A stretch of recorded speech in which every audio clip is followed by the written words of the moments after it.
Regardons maintenant quel type de document on peut créer avec Canva. Lorsque l'on est sur la page d'accueil, on peut voir en un coup d'œil qu'on peut créer les Canva feuilles, les Canva docs, et on peut voir ici les autres, chacun avec sa couleur différente.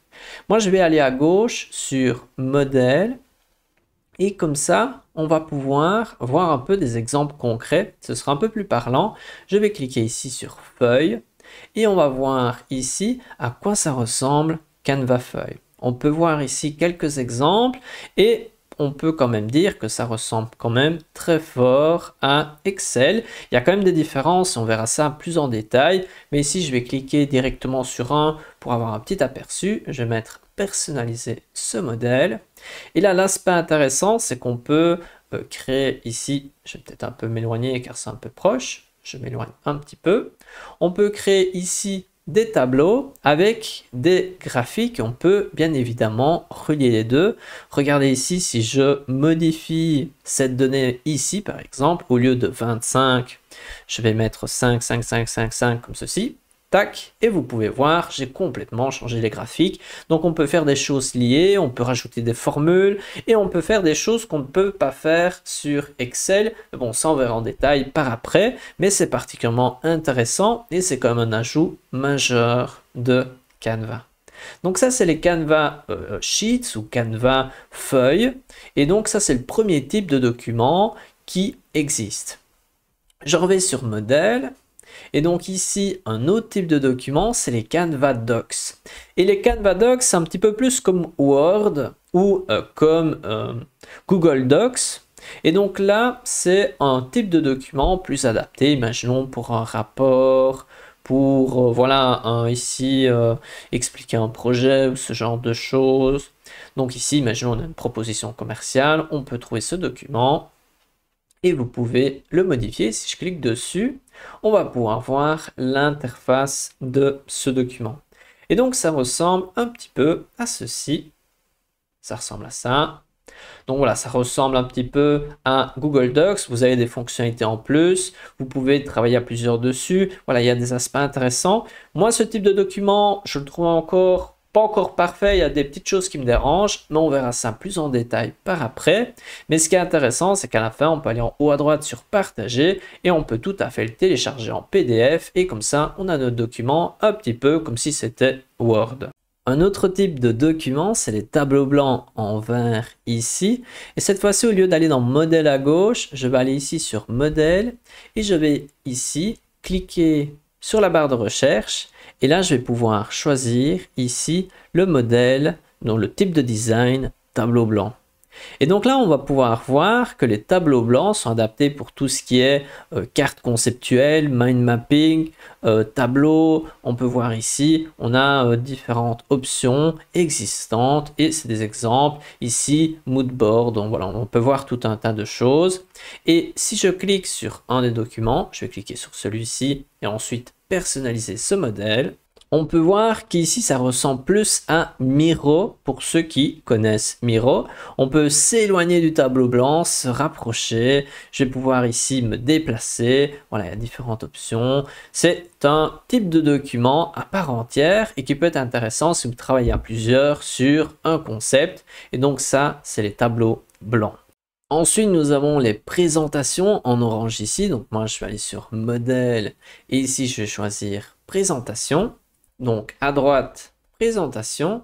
Et là, je vais pouvoir vous montrer qu'on a plein de modèles de présentation existants. L'aspect sympathique, c'est que je peux appliquer quelques filtres. Par exemple, je souhaite mettre seulement de ma langue uniquement. Je clique ici. Ou je souhaite ici choisir le format, le style, plutôt moderne. Je vais cliquer ici. Et on a donc quelques petits filtres. On peut démarrer bien évidemment d'une page blanche, mais moi ici je vais vous montrer un juste pour l'exemple. Donc je vais cliquer ici, celui-ci pour la Grèce, ou je pourrais choisir celui-ci, allez je vais prendre celui-là. Et donc là, en cliquant sur un modèle, on peut voir que les présentations, ça ressemble à ceci. Donc c'est un petit peu comme PowerPoint. Si je clique sur personnaliser ce modèle, je vais donc arriver sur le document au format présentation. La particularité de ce type de format, c'est que je peux l'exporter au format de PowerPoint, donc PPTX. Je peux bien évidemment l'exporter au format PDF, au format image. Je peux aussi directement le présenter dans Canva avec la possibilité d'enregistrer ou de faire tout un tas de choses qu'on verra par après. Mais imaginons ici, si je clique sur présenter, je peux donc présenter ici mes diapositives. Je sors et je vais juste vous montrer, si je vais en haut à droite sur partager, je peux télécharger et je peux choisir parmi plein de types de documents, par exemple le PPTX qui est le même format que PowerPoint. Un autre type de document, c'est tout ce qui est réseaux sociaux, où là, je vais cliquer sur plus, 3 petits points et ensuite réseaux sociaux. On peut voir qu'on peut créer ici des visuels pour les réseaux sociaux, par exemple si vous voulez créer la couverture ou une publication. Et là, on a certains formats qui sont plutôt statiques, comme une publication Instagram, ou on en a d'autres, c'est des vidéos, comme par exemple une story Instagram. Et donc, vous allez pouvoir créer tout type de visuel pour vos réseaux sociaux avec Canva. Et donc là, si j'en crée un, je clique par exemple ici, je vais arriver sur mon document et vous pouvez voir que l'interface est un petit peu différente que celle qu'on a pu voir avant, par exemple pour Canva Docs ou Canva Feuille. Ici, ça ressemble plus à ceci. Imaginons, je clique ici comme ceci. On peut voir maintenant que ma création, elle se trouve au centre et à gauche, il y a tout un tas d'éléments qui vont pouvoir m'aider pour réaliser mon projet. Ensuite, juste à côté, on a quelque chose qu'on pourrait croire que c'est un type de document, mais en fait, ce n'est pas un type de document. Si vous cliquez sur éditeur photo, vous allez pouvoir choisir une photo depuis votre ordinateur et ensuite la modifier. Et donc, ça peut être intéressant. Imaginons si vous voulez juste changer une photo et ne voulez pas la mettre dans un design avec la volonté, je sais pas, d'en mettre des écritures dessus ou faire toute une composition. Si vous voulez juste modifier une photo, imaginons vous voulez enlever un personnage sur la photo, mais vous pouvez choisir cette option éditeur photo qui se limite donc à éditer une seule photo. Vous pouvez donc importer une image et vous allez pouvoir utiliser des fonctions avancées de Canva comme le fait de rogner, mettre du flou, voilà, faire tout un tas de choses comme capturer du texte et ensuite peut-être l'enlever ou le changer. Voilà, il y a tout un tas de fonctionnalités intéressantes qui existent sur cet outil. Et donc ça, c'est plutôt un outil, une fonctionnalité, mais ce n'est pas vraiment un type de document à part entière. Le format suivant, c'est le format vidéo qui nous permet de créer soit des vidéos verticales, horizontales ou même carrées et qui nous permet donc de créer tout un tas de vidéos pour vos différents réseaux sociaux ou même pour vous-même. Et donc ça, c'est aussi possible avec Canva. La particularité des vidéos, si je clique sur un, par exemple ici, celui-ci, ben, vous avez une ligne du temps sur la partie basse. Et donc ça, c'est une des particularités, c'est cette ligne du temps qui se retrouve en bas. Ensuite, type de document suivant, c'est tout ce qui est lié à l'impression.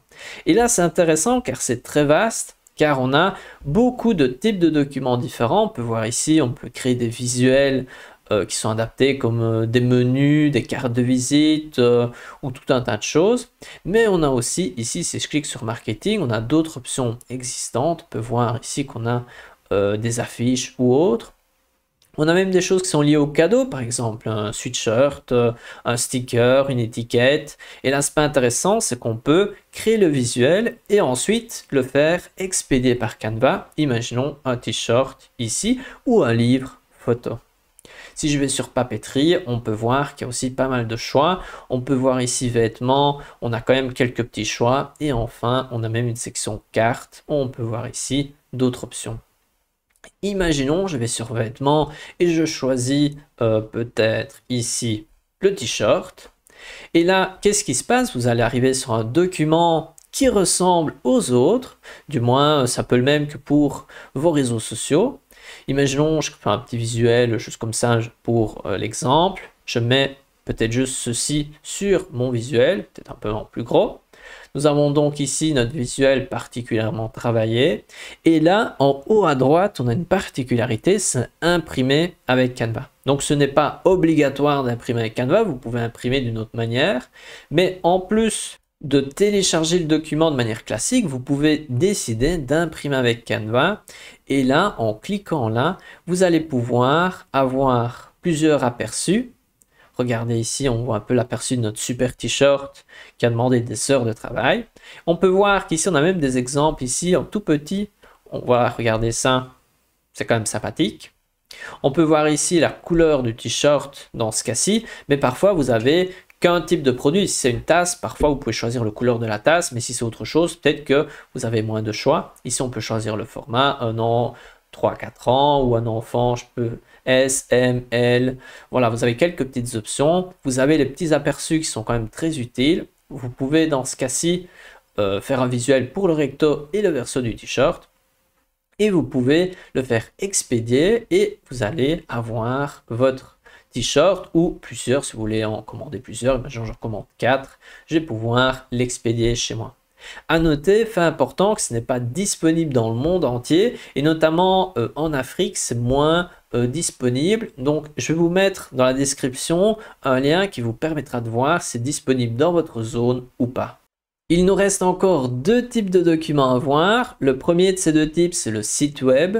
Si je clique ici sur site web, je vais pouvoir aller sur l'interface du site web que je peux créer et je vais pouvoir créer ce site web. Et contrairement à il y a peu, on peut créer maintenant des sites web de plusieurs pages. Donc avant, les sites web avec Canva, c'était juste une page, c'était assez limité. Mais maintenant, vous allez pouvoir créer des sites web avec plusieurs pages. On verra ça plus en détail par après. Mais ce qui est important de voir ici, c'est qu'on va pouvoir créer ce site web directement dans Canva. L'avantage, c'est que ce sera simple à créer, que si vous êtes familier avec Canva, ça sera relativement facile et vous allez pouvoir publier le site web et vous pouvez même choisir un nom de domaine, donc l'adresse de votre site web et vous pouvez choisir soit le nom de domaine que Canva vous propose et là ce sera gratuit ou vous pouvez choisir d'acheter un nom de domaine, imaginons paolostrade.com pour votre projet. Et le dernier type de document est particulièrement surprenant. Je vais vous montrer directement le résultat et ensuite je vais vous montrer comment, en quelques mots, comment on peut créer ce type de résultat. Donc je vais vous montrer ici, j'ai fait un petit jeu en ligne. Regardez, je vais choisir 2 joueurs, je clique jouer. Et là, j'ai créé un petit jeu. Regardez ici, si je clique ici, hop, il y a une carte. Ensuite, je vais gagner 1 point. Ici, je clique ici. Peu importe de comprendre les règles ici du jeu. Mais j'ai créé un petit jeu avec un règlement et Canva respecte mon règlement et ça me permet de faire un petit jeu en ligne directement avec Canva. Mais comment est-ce possible de créer une sorte de petit site web interactif qui nous permet donc de faire un jeu ou de faire un site web avec ici des règles que le site doit suivre et ce genre de choses et même des petites animations pour dire quel premier joueur, deuxième joueur. Mais pour réaliser ce genre de choses, vous allez pouvoir aller sur Canva, vous mettez IA Canva et là comme option, vous cliquez ici sur coder pour moi. Et donc là, qu'est-ce que l'on peut faire? Je vais vous montrer directement ici dans les exemples que Canva propose.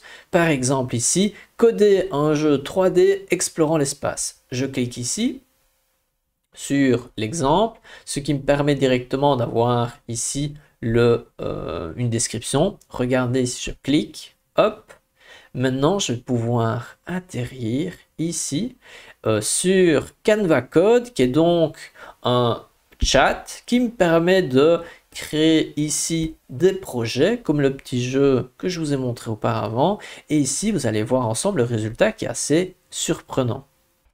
Regardons ensemble le résultat. Donc je vais cliquer ici sur commencer l'exploration.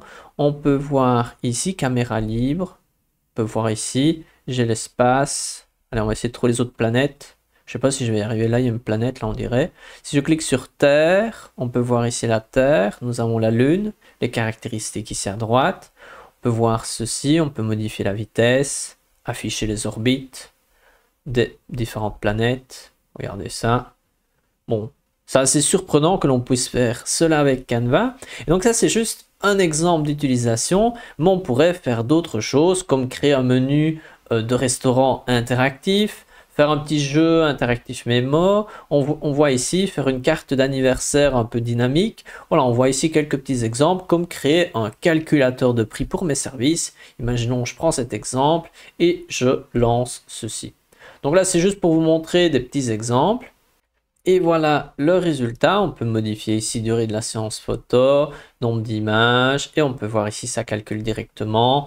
On peut ici, il y a des options, je sais pas, livraison express, et je peux utiliser cela dans un design. Et l'aspect intéressant, si je l'utilise dans un design, ben, je vais pouvoir retrouver cet outil dynamique directement dans le design et vous allez pouvoir continuer à interagir dessus si vous décidez de le publier comme un site web. Donc voilà, ça c'est quelque chose qui est utilisable. Vous pouvez aussi le déplacer, le mettre quelque part. Donc ça c'est quelque chose qui existe et qui peut vous intéresser. Dernier petit point par rapport à ce type de document qui se retrouve dans un chat. À chaque fois que vous êtes ici en train de discuter, vous pouvez aller en haut à gauche sur les 3 petites lignes et là vous allez voir les dernières discussions que vous avez eues. Imaginons si je vais sur ceci, vous allez retrouver les discussions et à chaque fois que vous voyez version 10, version 11, vous allez retrouver les versions du projet. Si je vais sur version 9, je vais pouvoir voir à droite la version 9. Si je regarde ici la version 7, ça ressemble peut-être à ceci. Si je regarde ici la version 5, je vais remonter tout en haut, ou la première version, une des premières.